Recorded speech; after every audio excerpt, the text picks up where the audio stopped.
Today we are on to episode 7 of the Hyrox deep dive series, and we are on to the lunges. So I'm going to break down technique, how to train for it, and Hyrox race strategy. So let's dig in.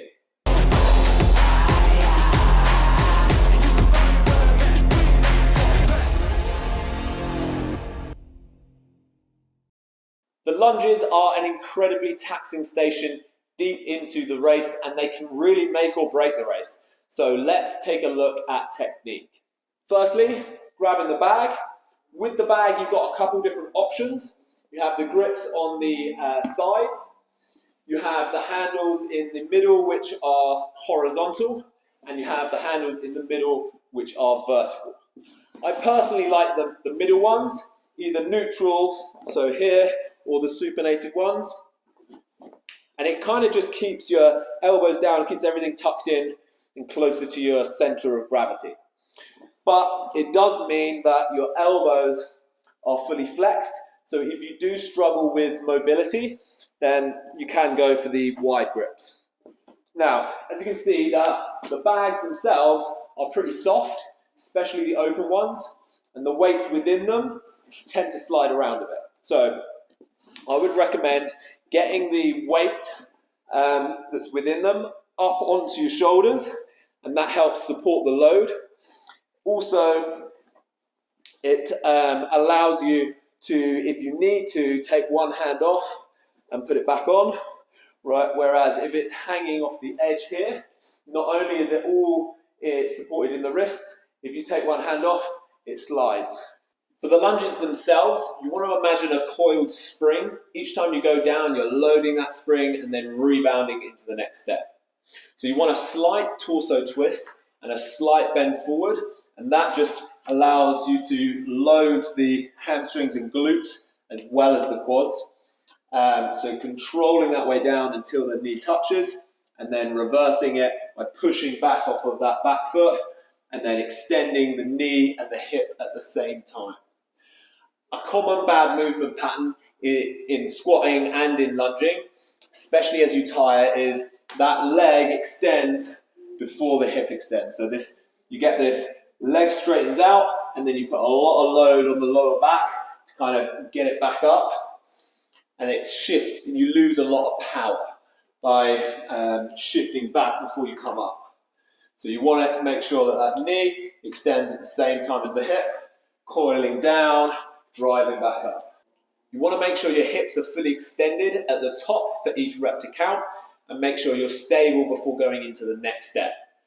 I take a stagger step between each lunge just to make sure I'm stable, and it helps me maintain a rhythm.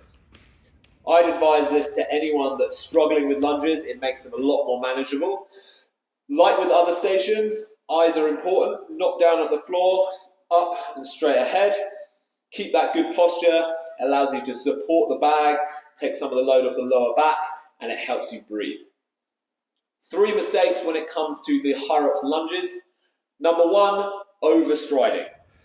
Whilst you may think you are covering more ground, it comes with a lot of risks. Firstly, if you reach out too far forward, you lean back and your back arches, which is not great if you're carrying load on your shoulders.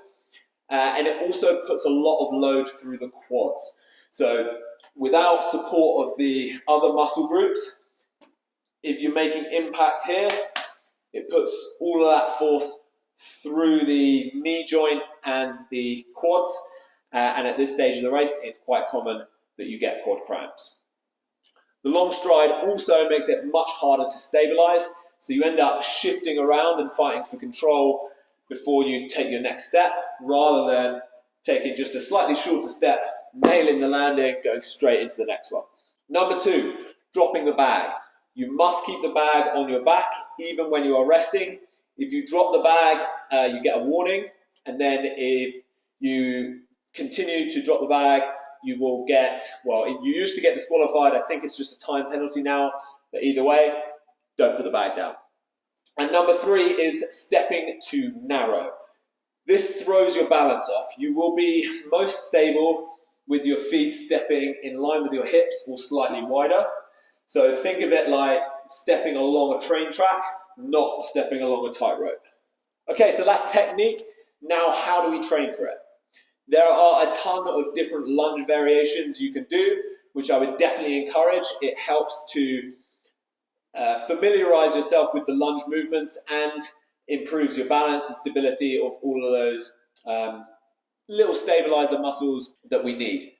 The sandbag walking lunges themselves are pretty demanding on the body because of the amount of eccentric loading, absorbing the impact of each step, and then even like the little dings of your knee hitting the floor each time.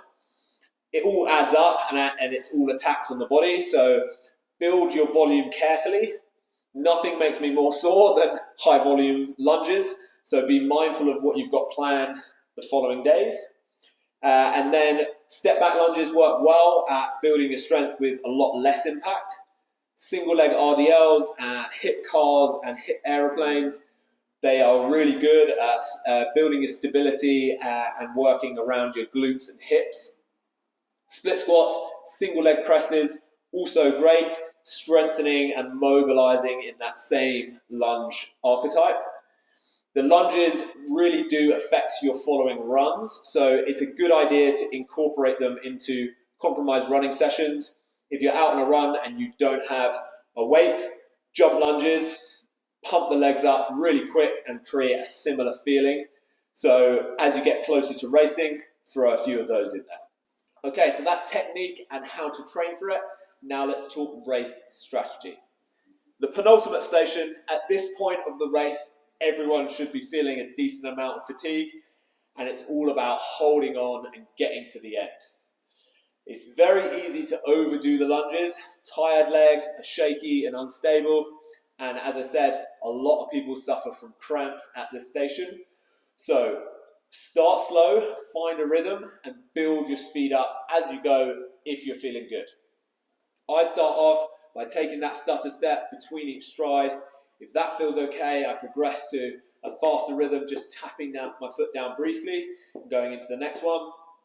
And then if I'm still okay, as I get towards the end, I just step through and pump out those last few.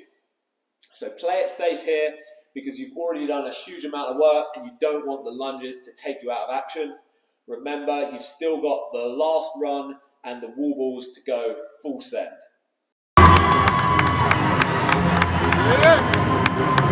So that's all I've got on the lunges. If you enjoyed the video, subscribe. You can check out my Hyrox Training Principles ebook by hitting the link in the description. Any questions, drop a comment. And if you want coaching or you want to reach out to me for anything, hit me up on Instagram at Woodsy Workout, where you can find plenty more tips and tricks on all things health and fitness. Until next time, peace.